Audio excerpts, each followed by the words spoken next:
All right, so we're going to be talking about the new updated guidelines from the CDC, and this is specifically targeting rickettsial disease. Specifically, we're going to talk about Rocky Mountain spotted fever. Now, this is a revision that hasn't been done since 2006, so it's been 10 years before the CDC actually updated their guidelines.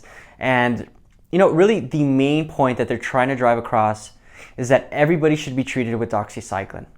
Regardless if you're a child or if you're an adult, you should be treated with doxycycline.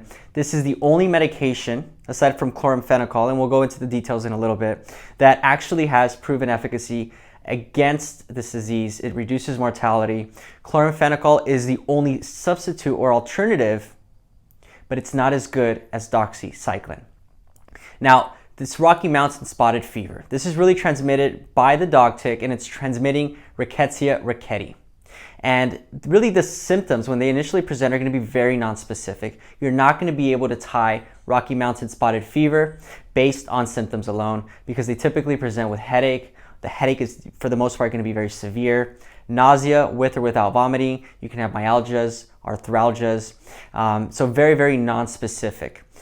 The problem that a lot of clinicians run into, and the main thing that the CDC is also trying to get across, is that the rash may or may not be present.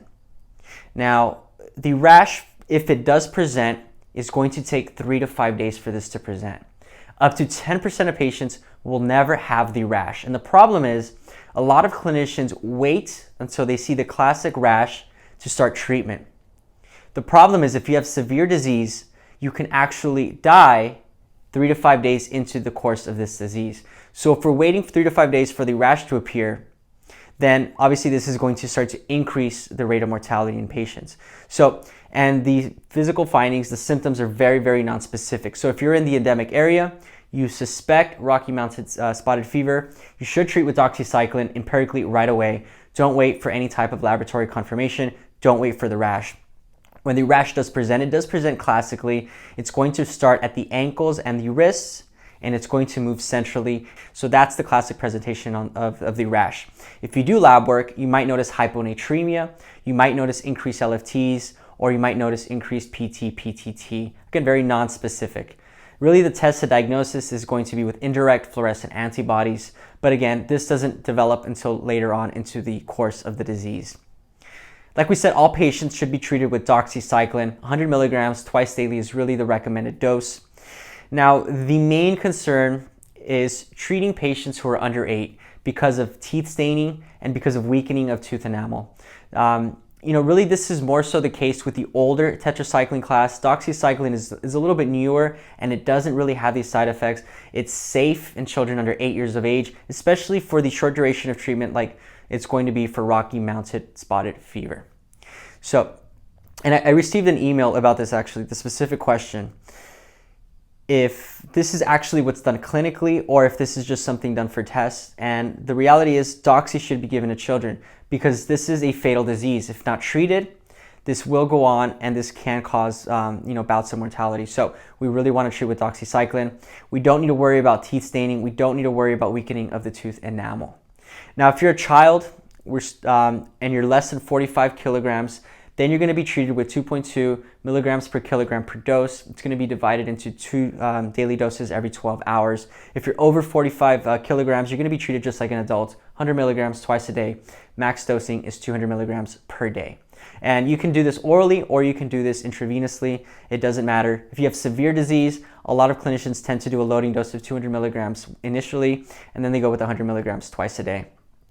Now, like we said, the only alternative is going to be chloramphenicol. Chloramphenicol isn't available everywhere. And really its main indication is going to be in the pregnant woman during the 1st and 2nd trimester. In the 3rd trimester, doxycycline is actually preferred because chloramphenicol has a side effect called Gray's syndrome, which can happen in the newborn if you use it during the 3rd trimester. So doxy is the first-line therapy in 3rd trimester, first line in children, first line in adults. So it's really important. If we suspect that we have Rocky Mountain spotted fever, we treat with doxycycline before getting any type of laboratory testing, before the rash develops. Really before antibiotics were given, the mortality rate is anywhere from 20 to 80%. And really why it's such a big gap is because the different strains have different types of virulence depending on the location. But it's as high as 80% mortality. When you don't treat within the first 5 days and you start treatment after 5 days, even if you do treat with doxycycline, you have a mortality rate of up to 20%. If you treat with doxy within the first 5 days, then the mortality drops to 0.3%. So if we treat immediately, we have a mortality rate of only 0.3%. It's negligible, almost non-existent. If you wait 5 days, mortality bumps up to 20%. So that's the main updates for the CDC guidelines of Rocky Mountain spotted fever.